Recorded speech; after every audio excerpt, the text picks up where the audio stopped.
नमस्कार दोस्तों, मैं कमलेश गुप्ता आपका स्वागत करती हूँ। दोस्तों, मैं आपको मुंशी प्रेमचंद के द्वारा लिखी गई कुछ कहानियाँ जो कि उनके मानसरोवर के कुछ खंड में आई हैं, उन्हें मैं सुना रही हूँ। आज मैं आपको मुंशी प्रेमचंद द्वारा लिखी गई कहानी मानसरोवर भाग 2 से नया विवाह, जो उनके द्वारा लिखी गई ये कहानी है और शीर्षक है नया विवाह, मैं आज आपको उसे सुनाने जा रही हूँ। देखो दोस्तों, मुंशी प्रेमचंद ने कहा है, हमारी देह पुरानी है लेकिन इसमें सदैव नया रक्त दौड़ता रहता है। नए रक्त का प्रवाह ही हमारे जीवन का आधार है। पृथ्वी की इस चिर निरंतर व्यवस्था में यह नयापन है जो एक एक अणु में, एक एक कण में, तार में बसे हुए स्वरों की भांति गूंजता रहता है। और ये 100 साल की बुढ़िया आज भी एक नई नवेली दुल्हन बनी हुई है। यानी कि मुंशी प्रेमचंद कहना चाहते हैं कि शरीर चाहे हमारा क्या वो पुराना हो गया हो, लेकिन मन है वो अभी भी नई नवेली दुल्हन की तरह सजा धजा हुआ है। यहाँ कहानी शुरू होती है लाला डंगामल से।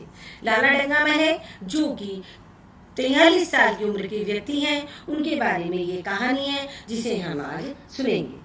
तो देखो, जब से लाला डंगामल ने नया विवाह किया है, उनका यौवन नए सिरे से जाग उठा। जब उनकी पहली स्त्री जीवित थी तो वे घर में बहुत कम रहा करते थे। प्रातः 10-11 बजे तक तो पूजा पाठ ही करते थे, फिर भोजन करके दुकान चले जाते थे और वहां से रात 1 बजे लौटते और थके मांदे आकर के सो जाते थे। उनकी पत्नी लीला यदि कभी कहती कि जरा सवेरे जल्दी आ जाया करो, जरा सवेरे का यहाँ मतलब है मुंशी प्रेमचंद के द्वारा कि जरा जल्दी आ जाया करो, तो बिगड़ जाते और कहते, तुम्हारे लिए क्या दुकान छोड़ दूं या रोजगार बंद कर दूं? यह वह जमाना नहीं रहा जब एक लोटा जल चढ़ाकर लक्ष्मी जी प्रसन्न कर ली जाती थी। आज उनकी चौखट पर माथा रगड़ना पड़ता है, तब भी उनका मुंह सीधा नहीं होता। लाला डंगामल इस तरह की कहावतें कहते तो लीला जो उनकी पत्नी थी बेचारी चुप हो जाती। अभी 6 महीने की बात है। लीला को ज्वर चढ़ा हुआ था। लाला जी दुकान जाने लगे तो उसने डरते डरते कहा, देखो जी आज मेरा जरा जी अच्छा नहीं है, जरा थोड़ा जल्दी आ जाना। डंगामल ने अपनी पगड़ी उतारकर खूंटी पर लटका दी और बोले, अगर मेरे बैठे रहने से तुम्हारा जी अच्छा हो जाएगा तो लो, मैं दुकान पर ही ना जाऊंगा। लीला हताश होकर के बोली, मैं दुकान पे जाने को मना नहीं करती, केवल जरा जल्दी आने को कहती हूँ। तो लाला डंगामल बोले, तो क्या मैं दुकान पे बैठ के मौज किया करता हूँ? लीला इसका क्या जवाब देती? पति का स्नेहहीन व्यवहार उसके लिए कोई नई बात नहीं थी। इधर कई साल से उसे इसका कठोर अनुभव हो रहा था कि अब उसकी इस घर में कोई कद्र नहीं है। वह अक्सर इस समस्या पर विचार भी करती, पर वह अपना कोई अपराध ही न ढूंढ पाती। वह पति की सेवा पहले से कहीं ज्यादा करने लगी और उनके कार्यभार को हल्का करने की बराबर चेष्टा करती रहती, बराबर प्रसन्न चित भी रहती। कभी अपनी पति की इच्छा के विरुद्ध कोई काम न करती। अगर उसकी जवानी ढल चुकी थी तो इसमें उसका क्या अपराध था? किसकी जवानी सदैव स्थिर रहती है? अगर अब उसका स्वास्थ्य इतना अच्छा नहीं रहता तो उसमें इसका क्या दोष था? उसे बेकसूर क्यों दंड दिया जा रहा था? उचित तो यह था कि 25 साल का लाला डंगामल और लीला का सहचार्य अब एक गहरी मानसिकता और आत्मिक अनुरूपता का रूप धारण कर लेना चाहिए था, लेकिन वह क्या किया, वो अपने दोष को भी गुण बना लिया। जो पके फल की तरह ज्यादा रसीला, ज्यादा मीठा और ज्यादा सुंदर हो जाता है। लेकिन लाला जी का वणिक हृदय एक पदार्थ को वाणिज्य की तराजू से तोलता था। बूढ़ी गाय जब दूध न दे सकती और ना ही बचे, तब तो उसके लिए गौशाला ही उसकी सबसे अच्छी जगह होती है। उनके विचार में, यानी लाला डंगामल के विचार में, लीला के लिए इतना ही काफी था कि वह घर की मालकिन बनी रहे, आराम से खाए और पड़ी रहे। उसे अख्तियार है चाहे जितने जेवर बनवाए, चाहे जितना वे स्नान पूजा करे, लेकिन केवल उनसे दूर रहे। मानव प्रकृति की जटिलता का एक रहस्य यह भी था कि डंगामल जिस आनंद से लीला को वंचित रखना चाहते थे, जिसकी उसके लिए कोई जरूरत ही ना समझते थे, खुद उसी के लिए सदैव प्रयत्नरत रहा करते थे। यानी कि लीला 40 वर्ष की होकर भी बूढ़ी समझ ली गई थी, किंतु लाला डंगामल 43 वर्ष के होकर भी अपने आप को जवान समझते थे और जवानी के उन्माद में उल्लास से भरे हुए रहते थे। लीला से अब उन्हें एक तरीके की अरुचि होती थी और वह दुखिया जब अपनी त्रुटियों को अनुभव करके प्रकृति के निर्दयी आघातों से बचने के लिए रंग व रोगन की आड़ लेती, तब लाला जी उसके बूढ़े नखरों से और भी घृणा करने लगते और कहते, वहां तृष्णा 7 लड़कों की तो माँ हो गई हो, बाल खिचड़ी हो गए हैं, चेहरा खुले फलालेन की तरह सिकुड़ गया है, मगर आपको अभी महावार, सिंदूर, मेहंदी और उपटन की हवस बाकी ही है। औरतों का स्वभाव भी कितना विचित्र है, न जाने क्यों बनाओ श्रृंगार पर इतनी जान देती है। पूछो अब तुम्हें और क्या चाहिए, क्यों नहीं मन को समझा लेती हो तुम कि तुम्हारी जवानी विदा हो गई है और इन उपादानों से वे वापस नहीं बुलाई जा सकती जिस तरह तुम अपने आप को रंग रोगन कर रही हो। लेकिन लाला डंगामल खुद जवानी का स्वप्न सदैव देखते रहते थे। उनकी जवानी की तृष्णा भी शांत न हुई और जाड़ों में भी वो रस और पाकों का सेवन करते थे। हफ्ते में 2 बार खिजाब लगाते और एक डॉक्टर से मंकी ग्लैंड के विषय में पत्र व्यवहार करते रहते थे। लीला ने उन्हें असमंजस में देखकर कातार स्वर में पूछा, कुछ बतला सकते हो कि आज कितने बजे आओगे? लाला जी ने शांत भाव से पूछा, तुम्हारा जी आज कैसा है? लीला क्या जवाब देती? अगर कहती कि बहुत खराब है तो वे शायद महाशय यहीं बैठ जाए और उसको जली कड़ी सुनाकर अपने दिल का गुबार निकाल ले। अगर कहती अच्छी हूँ तो शायद निश्चिंत होकर 2 बजे तक कहीं खबर ना ले। इस दुविधा में लीला डरते डरते बोली, अब तक तो हल्की थी लेकिन अब कुछ जी भारी हो रहा है। तुम तो जाओ पर दुकान पर लोग तुम्हारी राह देख रहे होंगे। हाँ, ईश्वर के लिए 1 या 2 ना बजा देना। लड़के सो जाते हैं, मुझे जरा भी अच्छा नहीं लगता, जी घबराता है। सेठ जी ने अपने स्वर में स्नेह की चाशनी देकर के कहा, 12 बजे तक जरूर आ जाऊंगा। लीला का मुख धूमिल हो गया। उसने कहा, 10 बजे तक नहीं आ सकते हो? 11:30 बजे से पहले किसी तरह नहीं। नहीं, 10:30। अच्छा, 11 बजे। लाला वादा करके चले गए। लेकिन 10 बजे रात को एक मित्र ने मुजरा सुनने के लिए लाला जी को बुला लिया। अब इस निमंत्रण का लाला जी कैसे इनकार करते? जब एक आदमी आपको खातिर से बुलाता है तब यह कहा कि भलमानसता है कि आप उसके निमंत्रण को अस्वीकार करते। तो लाला जी चल दिए मुजरा सुनने। 2 बज चुके थे। 2 बजे जब लौटे तो चुपके से आकर नौकर को जगाया और अपने कमरे में जाकर लेट गए। लीला उनकी राह देखती, प्रतिक्षण विकल वेदना का अनुभव करती हुई न जाने कब सो गई। अंत में इस बीमारी ने उस अभागी लीला की जान को लेकर ही छोड़ा। लाला जी को उसके मरने का बड़ा दुख हुआ। मित्रों ने संवेदना के तार भेजे। एक दैनिक पत्र ने शोक प्रकट करते हुए लीला के मानसिक और धार्मिक सद्गुणों को खूब बढ़ा चढ़ाकर वर्णन किया। लाला जी ने अपने सभी मित्रों को हार्दिक धन्यवाद दिया और लीला के नाम से बालिका विद्यालय में 5 वजीफे प्रदान किए तथा मृतक भोज तो जिस उस समारोह से किया गया वे नगर के इतिहास में बहुत दिनों तक याद रहेगा। लेकिन 1 महीना भी न गुजर पाया। लाला जी के मित्रों ने चारा डालना शुरू कर दिया और उसका असर यह हुआ कि 6 महीने की विधुरता के तप के बाद लाला जी ने दूसरा विवाह कर लिया। आखिर बेचारे क्या करते? जीवन में एक सहचरी की आवश्यकता तो थी और इस उम्र में तो वह एक तरीके से उनके लिए अनिवार्य भी हो चुकी थी। अब देखो मित्रों, जब से नई पत्नी आई लाला जी के जीवन में आश्चर्यजनक परिवर्तन हो गए। अब दुकान से उतना प्रेम नहीं रहा। लगातार हफ्तों न जाने में भी उनके कारोबार में अब कोई हद न होता था। जीवन के उपभोग की जो शक्ति दिनों दिन क्षीण होती जा रही थी, अब वह जवानी के छींटे पाकर सजीव हो गई। सूखा पेड़ हरा हो गया, उसमें नई नई कौपलें फूटने लगी। मोटर नई आ गई, कमरे नए फर्नीचर से सजा दिए गए, नौकरों की संख्या बढ़ा दी गई, रेडियो आ पहुंचा और प्रतिदिन घर में नए नए बुहार आते रहते थे। लाला जी की बूढ़ी जवानी जवानों से भी ज्यादा प्रखर हो गई। उसी तरह जैसे बिजली का प्रकाश चंद्रमा के प्रकाश से ज्यादा स्वच्छ और मनोरंजक होता है। लाला जी को उनके मित्र इस रूपांतरण पर बधाई देते तो लाला जी गर्व से कहते, भाई हम तो हमेशा जवान रहे हैं और जवान ही रहेंगे। बुढ़ापा यहाँ आए तो उसके मुंह पर कालिक लगाकर गधे पर उल्टा सवार करके शहर से निकाल दे। जवानी और बुढ़ापे को ना जाने लोग क्यों अवस्था से संबंध कर देते हैं। जवानी के उम्र से इतना संबंध हो जितना धर्म का आचार से, रुपए का ईमानदारी से और रूप का श्रृंगार से। आजकल के जवानों को आप जवान कहते हैं, उनकी 1000 जवानियों को अपने 1 घंटे से भी न बदलूंगा। मालूम होता है उनकी जिंदगी में तो कोई उत्साह ही नहीं है, कोई शौक ही नहीं है। जीवन क्या है? गले में पड़ा हुआ एक ढोल है। यही शब्द घटा बढ़ाकर वे आशा के हृदय पटल पर अंकित करते रहते थे। आशा जो कि उनकी नई पत्नी थी, उसे बराबर सिनेमा, थिएटर और दरिया की सैर के लिए आग्रह करते रहते थे। लेकिन आशा को न जाने इन बातों में जरा भी रुचि न थी। देखो मित्रों, उनकी पहली पत्नी को इन चीज़ों में बहुत रुचि थी, लेकिन लाला जी को अपनी पहली पत्नी में कोई रुचि न थी। अब जो उनकी नई पत्नी आशा आई, उसकी जवानी पर लाला जी लट्टू हुए जाते थे, लेकिन आशा को लाला जी की ये जो बूढ़ी जवानी थी, इसमें कोई रुचि नहीं थी। वे लाला जी की बातों में जरा भी रुचि न लेती थी। वे जाती तो सही थी लाला जी के साथ, मगर बहुत टाला मटोल के बाद एक दिन लाला जी ने उससे आकर कहा, चलो आशा, आज बजरे पर दरिया की सैर करें। वर्षा के दिन थे, दरिया चढ़ा हुआ था, मेघमालाएं अंतरराष्ट्रीय सेनाओं की भांति रंग बिरंगी वर्दियां पहने आकाश में कवायद कर रही थी। सड़क पर लोग मल्लार और बारहमासा गाती चली आ रही थी। बागों में झूले पड़ गए थे। आशा ने बेदिली से कहा, मेरा तो जी नहीं चाहता। लाला जी ने मृदु प्रेरणा के साथ कहा, तुम्हारा मन कैसा है जो आमोद प्रमोद की ओर आकर्षित नहीं होता? चलो जरा दरिया की सैर करो। सच कहता हूँ, बजरे पर बड़ी बहार रहेगी। आशा बोली, आप जाए, मुझे और कई काम करने हैं। लाला जी ने कहा, काम करने को तो आदमी है, तुम क्यों काम करती हो? तो आशा बोली, महाराज अच्छा सालन नहीं पकाता, आप खाने बैठेंगे तो यूं ही उठ जाएंगे। आशा अपने अवकाश का एक बड़ा भाग लाला जी के लिए तरह तरह का भोजन पकाने में लगाती थी, क्योंकि उसने किसी से सुन रखा था कि एक विशेष अवस्था के बाद पुरुष के जीवन का सबसे बड़ा सुख रचना का स्वाद ही रह जाता है। लाला जी की आत्मा खिल उठी। उन्होंने सोचा, आशा को उनसे कितना प्रेम है कि वे दरिया की शहर को उनकी सेवा के लिए छोड़ रही है। उधर एक लीला थी कि मान सदैव चलने को तैयार रहती थी। मैं पीछा छुड़ाना चाहता था, खामा सिर पर सवार हो जाती थी और सारा मजा किरकिरा कर देती थी।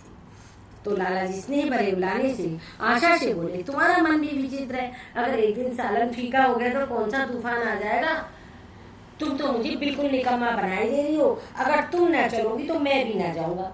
आशा ने जैसे गले का फंदा छुड़ाते हुए कहा, आप भी तो मुझे इधर उधर घुमाकर मेरा मिजाज बिगाड़ दे रहे हो। मुझे आदत पड़ जाएगी तो घर का धंधा कौन करेगा? मुझे इस घर के धंधे की रत्ती भर भी परवाह नहीं है, बाल की नोक के बराबर भी नहीं। मैं तो चाहता हूँ कि तुम्हारा मिजाज बिगड़े और तुम इस गृहस्थी की चट्टी से दूर रहो। तो लेकिन तुम मुझे बार बार आप क्यों कहती हो? मैं चाहता हूँ कि तुम मुझे तुम कहो, तू कहो, गालियाँ दो, ढोल जमाओ। तुम तो मुझे आप कहकर देवता के सिंहासन पर बैठा देती हो। मैं अपने घर का देवता नहीं, चंचल बालक बनना चाहता हूँ। लाला डंगायामल बोली। आशा ने मुस्कुराने की चेष्टा करके कहा, भला मैं आपको तुम कहूंगी?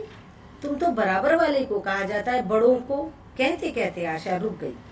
मुनीम ने 1 लाख घाटे की खबर सुनाई होती तो भी शायद लाला जी को इतना दुख न होता जितना आशा के इन कठोर शब्दों से हुआ। उनका सारा उत्साह, सारा उल्लास जैसे ठंडा पड़ गया। सिर पर रखी बाकी फूलदार टोपरी, गले में पड़ी जोगिया रंग की चुनरी और रेशमी चादर, वह तंजबे का बेलदार कुर्ता जिसमें सोने के बटन लगे थे, यह सारा ठाट ऐसे आश्चर्यजनक जान पड़ने लगा जैसे सारा नशा किसी मंत्र से उतर गया हो। निराश होकर बोले, तो तुम्हें चलना है या नहीं? आशा बोली, मेरा जी नहीं चाहता। तो लाला डंगामल बोले, तो मैं भी ना जाऊं।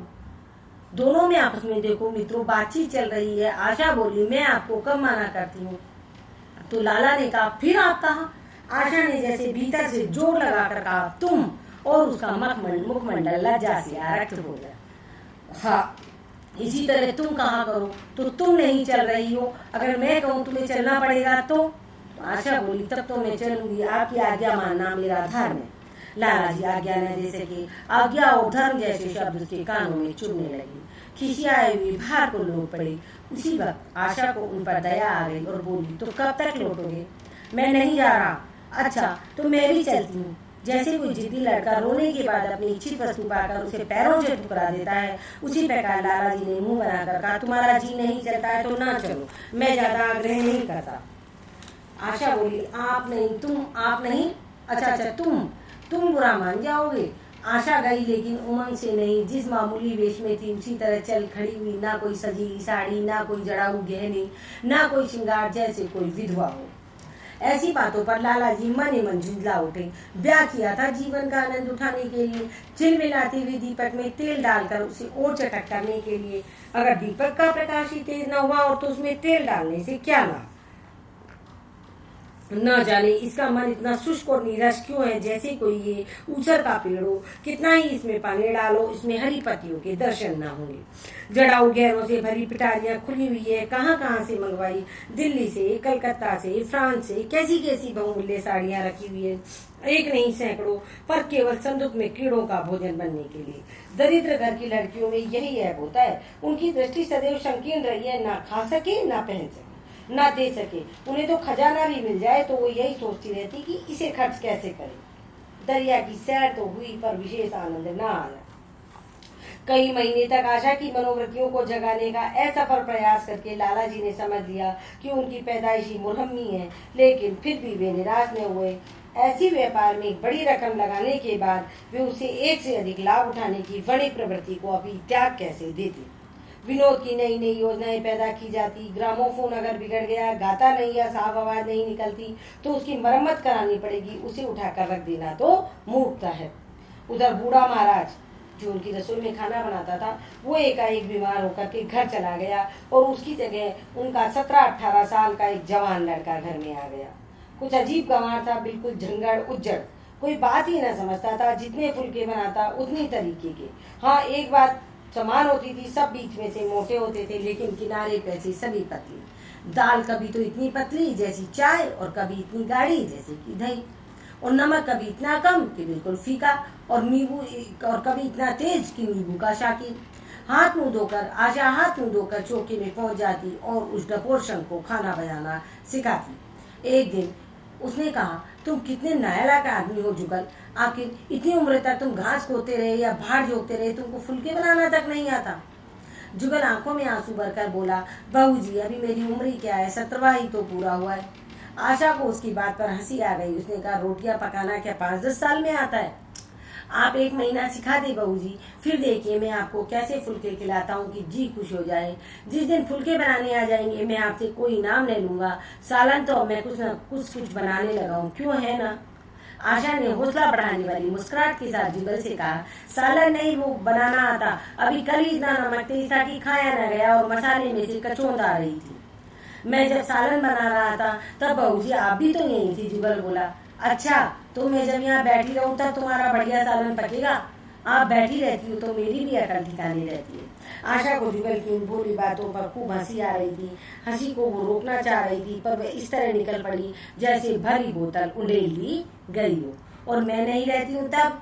जुगल बोला, तब मैं आपके कमरे के द्वार पर जा बैठता हूँ और वहाँ बैठकर अपनी तकदीर को रोता हूँ। आशा ने हंसी रोककर पूछा, रोते क्यों? ये न पूछिए बहू जी, आप इन बातों को ना समझेगी। आशा ने उसके मुंह की ओर प्रसन्न भरी दृष्टि से देखा। उसका आशय कुछ तो समझ गई पर न समझने का बहाना किया। तुम्हारे दादा आएंगे तब तुम चले जाओगे? और क्या करूँगा बहू जी, यहाँ कोई काम दिलवा दीजिएगा तो पड़ा रहूँगा, मुझे मोटर चलाना सिखवा दीजिए, आपको खूब सैर कराया करूँगा। नहीं नहीं बहू जी आप हट जाइए, मैं पतीली उतार लूँगा, ऐसी अच्छी साड़ी है आपकी, कहीं कोई दाग पड़ जाए तो क्या हो। आशा पतीली उतार रही थी तो जुगल ने उसे उसके हाथ से संडासी ले ली निचार। दूर रहो, आशा बोली, फुअड़ तो तुम हुई, कहीं पतीली पाँव पर गिरा ली तो महीनों तक झींकोगे। जुगल के मुंह पर उदासी छा गई तो आशा ने मुस्कुराकर पूछा, क्यों, और मुंह क्यों लटक गया सरकार का? तो जुगल रुआसा होकर बोला, आप मुझे डांट देती हो बहू जी, तब मेरा दिल टूट जाता है। सरकार कितना ही घुड़के, सरकार या लाला को कहा गया है, मुझे बिल्कुल भी दुख नहीं होता। आपकी नजर कड़ी देखकर मेरा खून सर्द हो जाता। आशा ने दिलासा दी, मैंने तुम्हें डांटा नहीं जुगल, केवल यही तो कहा था कि पतीली तुम्हारे पाँव पर गिर पड़े तो क्या हो। हाथ ही तो आपका भी है, कहीं आपके हाथ से छूट पड़े तो? लाला डंगा मन ले रसोई घर के द्वारे पर आकर कहा, आशा जरा यहाँ आना, देखो मैं तुम्हारे लिए कितने सुंदर सुंदर गमले लाया हूँ, तुम्हारे कमरे के सामने रखे जाएंगे और तुम यहाँ धुएं धक्कड़ में क्यों हलकान हो रही हो? इस लड़के से कह दो कि जल्दी महाराज को बुलाए, नहीं तो मैं कोई दूसरा आदमी रख लूंगा। महाराजों की कोई कमी नहीं है, आखिर कोई कब तक रियायत करे? गधे को जरा भी तमीज नहीं है। सुनता है जुगल? लिख दे आज अपने बाप को। चूल्हे पर तवा रखा हुआ था। आशा रोटी बेलने में लगी थी। जुगल तवे के लिए रोटियों का इंतजार कर रहा था। ऐसी हालत में भला आशा कैसे कमरे देखने जाती? उसने कहा, जुगल रोटियां टेढ़ी मेढ़ी बेल डालेगा। तो लाला जी ने चिढ़कर कहा, अगर रोटियां टेढ़ी मेढ़ी बेलेगा तो निकाल दिया जाएगा। आशा अनसुनी करके बोली, 5-10 दिन में सब कुछ सीख जाएगा, निकालने की क्या जरूरत है? तो लाला बोले तुम आकर बतला दो गमले कहाँ रखे जाएंगे। आशा ने कहा कहती तो हूँ, रोटियां बेल कर आ रही हूँ। लाला बोले नहीं, मैं कहता हूँ तुम रोटियां मत बेलो, आप तो खामखा जिद किया करते हो। लाला जी सन्नाटे में आ गए कि आशा ने कभी इतनी रुखाई से जवाब न दिया, और यह केवल रुखाई नहीं थी, आज इस रुखाई में कुछ कटुता भी थी। लज्जित होकर चले गए। उन्हें ऐसा क्रोध आ रहा था कि इन गमलों को तोड़कर फेंक दे और सारे पौधों को चूल्हे में डाल दे। जुगल ने सहमे हुए से स्वर में कहा आप चली जाएं बहू जी, सरकार बिगड़ जाएंगे। तो आशा बोली बको मत, जल्दी जल्दी फुलके सेको, नहीं तो निकाल दिए जाओगे, और आज मुझसे रुपए लेकर अपने लिए कपड़े बनवा लो, भिखमंगों की सी सूरत बनाए घूमते हो, और ये बाल इतने क्यों बढ़ा रखे, तुम्हें नाई भी कोई नहीं जुड़ता। जुगल ने दूर की बात सोची और बोला कपड़े बनवा लूं तो दादा को हिसाब क्या दूंगा। तो आशा ने कहा अरे पागल, मैं हिसाब देने को नहीं कहती, मुझसे ले जाना। जुगल का ही पंथी हंसी हंसा, आप बनवाएंगी तो अच्छे कपड़े लूंगा, खद्दर के मलमल का कुर्ता, खद्दर की धोती, रेशमी चादर, अच्छी सी चप्पल। आशा ने मीठी मुस्कान से कहा और अगर अपने दाम से बनवाने पड़े। तो जुगल बोला तब तो कपड़े ही क्यों बनवाऊंगा, बड़े चालाक हो तुम, आशा ने कहा। तो जुगल ने अपनी बुद्धिमत्ता का प्रदर्शन किया। आदमी अपने घर में सूखी रोटियां खाकर सो जाता है, लेकिन दावत में तो अच्छे अच्छे पकवान ही खाता है। वहां भी यदि सूखी रोटी मिलेगी तो वह दावत में ही क्यों जाएगा। आशा बोली ये सब मैं नहीं जानती, एक गाड़ी का कुर्ता बनवा लो, एक टॉपी ले लो, हजामत के लिए 2 आने पैसे ऊपर से ले लो। जुगल ने मान कर कहा रहने दीजिए, मैं नहीं लेता, अच्छे कपड़े पहनकर निकलूंगा तभी तो आपकी याद आएगी, सड़ियल कपड़े पहनकर तो और जी जलेगा। आशा ने कहा तुम बहुत स्वार्थी हो, मुफ्त के कपड़े लोगे और साथ में वो भी बढ़िया। तो जुगल ने कहा जब यहाँ से जाने लगूं तो मुझे आप अपना एक चित्र दे दीजिएगा। आशा बोली तुम मेरा चित्र लेकर क्या करोगे। जुगल ने कहा मैं उसे अपनी कोठरी में लगाऊंगा, नीचे देखा करूंगा, बस वही साड़ी पहनकर खिंचवाना जो कल पहनी थी, वही मोतियों की माला भी। मुझे नंगी नंगी सूरत अच्छी नहीं लगती, आपके पास तो बहुत सारे गहने होंगे, आप पहनती क्यों नहीं हो। तो तुम्हें गहने बहुत अच्छे लगते हैं। जुगल ने कहा बहुत। इतनी देर में लाला जी आ गए और आकर के बोले जलते हुए मन से कहा अभी तक तुम्हारी रोटियां नहीं पकी जुगल, अगर कल से तुमने अपने आप अच्छी रोटियां न पकाई तो मैं तुझे निकाल दूंगा। आशा ने तुरंत हाथ मुंह धोया और बड़े प्रश्न मन से लाला जी के साथ गमले देखने चली। उस समय उसकी छवि में प्रफुल्लता की रौनक थी, बातों में जैसे शक्कर घुली हुई थी। लाला जी का सारा खिसियानापन मिट गया था। उसने गमलों को क्षुब्ध आंखों से देखा। उसने कहा मैं इनमें से कोई गमला ना जाने दूंगी, ये सब मेरे कमरे के सामने रखवाना। सब ये तो बहुत सुंदर है, वाह, इनके नाम भी मुझे हिंदी में बतला देना। तो लाला जी ने छेड़ा तुम सब गमलों का क्या करोगी, 10-5 पसंद कर लो, शेष में बाहर रखवा देता हूँ। आशा ने कहा जी नहीं, मैं एक भी नहीं छोड़ूंगी, सब यहीं रखे जाएंगे। बड़ी लालची हो तुम। लालची नहीं सही, मैं आपको एक भी न दूंगी, 2-4 तो दे दो, इतनी मेहनत से लाया हूँ। जी नहीं, आपको एक भी नहीं मिलेगा। ये सब बातें लाला जी और आशा के बीच में चल रही थी। दूसरे दिन आशा ने अपने आप को आभूषणों से खूब सजाया और फिरोजी साड़ी पहन कर निकली तो लाला जी की आंखों में ज्योति आ गई। समझे अवश्य अब उनके प्रेम का जादू कुछ कुछ चल रहा है। नहीं तो उनके बार बार आग्रह करने पर भी वह बार बार याचना करने पर भी उसने कोई आभूषण न पहना। कभी कभी मोतियों का हार गले में डाल लेती थी, वह भी उपली मन से। आज भी आभूषणों से अलंकृत होकर फूली नहीं समा रही थी, इतराई जा रही थी, मानो कह रही थी देखो मैं कितनी सुंदर हूँ। जो पहले बंद करी थी आज वे खिल गई। लाला जी पर घड़ों का नशा चढ़ा हुआ था। वह चाहते थे उनके मित्र बंधु वर्ग आकर इस सोने की रानी के दर्शनों से अपनी आंखें ठंडी करें। देख ले वे कितनी सुखी, संतुष्ट और प्रसन्न है। जिन विद्रोहियों ने विवाह के समय तरह तरह की शंकाएं की थी, वे आंख खोल कर देखें कि आज लाला गंगामल कितना सुखी है। विश्वास, अनुराग और अनुभव ने सब कुछ चमत्कार किया। उन्होंने आशा से प्रस्ताव किया चलो आज कहीं घूम आए, बड़ी मजेदार हवा चल रही है। आशा इस वक्त कैसे जा सकती थी, अभी तो उसे रसोई में जाना था, वहां से उसे कोई 12-1 बजे फुर्सत मिलेगी, फिर घर के दूसरे धंधे से पर सवार हो जाएगी। सैर सपाटे के पीछे क्या अपने घर बार को चौपट कर दे। सेठ जी ने उसका हाथ पकड़ लिया और कहा नहीं, आज मैं तुम्हें रसोई में नहीं जाने दूंगा। महाराज के किए कुछ न होगा तो आशा ने कहा महाराज के किए कुछ न होगा तो लाला बोले आज उसकी शामत भी आ जाएगी। तो आशा के मुख से यह प्रफुल्लता जाती रही, उसका मन उदास हो गया। एक सोफा पर लेटकर बोली आज न जाने क्यों कलेजे में मीठा मीठा दर्द हो रहा है, ऐसा दर्द कभी नहीं होता। सेठ जी घबरा उठे, ये दर्द तुम्हें कब से हो रहा है। हो तो रहा है रात से, लेकिन अभी कुछ कम हो गया था, अब फिर होने लगा, रह रहकर जैसे चुभन हो जाती है। सेठ जी एक बार सोचकर दिल ही दिल में फूल उठे। अब वे गोलियां रंग ला रही है। राजवैद्य जी ने कहा था, जरा सोच समझ कर इनका सेवन कीजिए, क्यों ना हो खानदानी वैद्य है, इनके बाप बनारस महाराज के चिकित्सक थे, पुराने और परीक्षित नुस्खे इनके पास है। उन्होंने कहा, यह रात से यह दर्द हो रहा है, तुमने मुझसे कहती तो मैं वैद्य जी से कोई दवा मंगवा देता। मैंने समझा आप अच्छा हो जाएगा, मगर अब बढ़ रहा है। कहाँ दर्द है, जरा देखूं, कुछ सूजन तो नहीं है। सेठ जी ने आशा की आंचल की तरफ हाथ बढ़ाया तो आशा ने शर्मा कर सिर झुका दिया। उसने कहा, यह तुम्हारी शरारत मुझे अच्छी नहीं लगती, मैं अपनी जान से मर रही हूँ, तुम्हें हंसी सूझती है, जाकर कोई दवा ला। सेठ जी अपने पुस्तक का या डिप्लोमा पाकर उसे कहीं ज्यादा प्रसन्न हुए, और जितना राय बहादुरी पाकर होते इस विजय का डंका पीटे बिना उन्हें चैन कैसे आ सकता है। जो लोग उनके विवाह के विषय में द्वेष में टिप्पणियां कर रहे थे, उन्हें नीचे दिखाने का इससे अच्छा अवसर और कब हाथ में आएगा। पहले पंडित भोलानाथ के पास गए और भाग्य ठोकर बोले, भाई मैं तो बड़ी विपत्ति में फंस गया, कल से उनके कलेजे में दर्द हो रहा है, कुछ बुद्धि काम नहीं करती, ऐसा दर्द पहले कभी नहीं हुआ था। भोलानाथ ने कुछ बहुत हमदर्दी न दिखाई। सेठ जी यहाँ से उठकर अपने दूसरे मित्र फागमल के पास पहुंचे, उनसे भी इन्हीं शब्दों में शोक संवाद किया। फागमल बड़ा शोधा था, मुस्कुराकर बोला, मुझे तो आपकी कोई शरारत मालूम होती है। सेठ जी की बाँछें खिल गई। उन्होंने कहा, मैं अपना दुख सुना रहा हूँ और तुम्हें दिल लगी सूझ रही है, तुम्हारे अंदर जरा भी आदमियत नहीं है।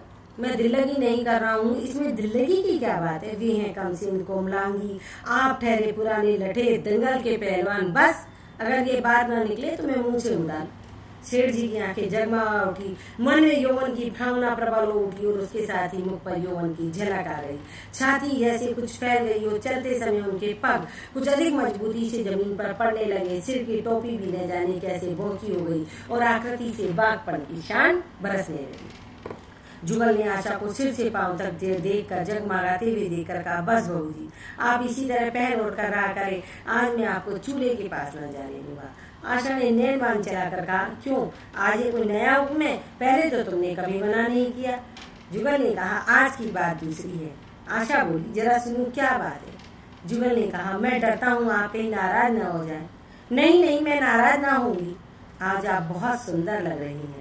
लाला डंगाबल ने असंख्य बार आशा के रूप और यौवन की प्रशंसा की, मगर डंगाबल की प्रशंसा में बनावट की गंध आती थी और ये शब्द उनके मुख से निकलकर कुछ ऐसे लगते थे जैसे कोई पंगु काटने को दंगू दौड़ने की चेष्टा कर रहा है। जुगल के इन सीधे शब्दों में एक ऐसा उन्माद था, एक ऐसा नशा था, एक ऐसी चोट थी कि आशा की सारी देह प्रकंपित हो गई।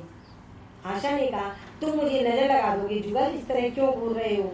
जब यहाँ से चला जाऊंगा तो आपकी बहुत याद आएगी बहू जी। रसोई पकाकर तुम सारे दिन क्या करते हो, दिखाई नहीं देते हो।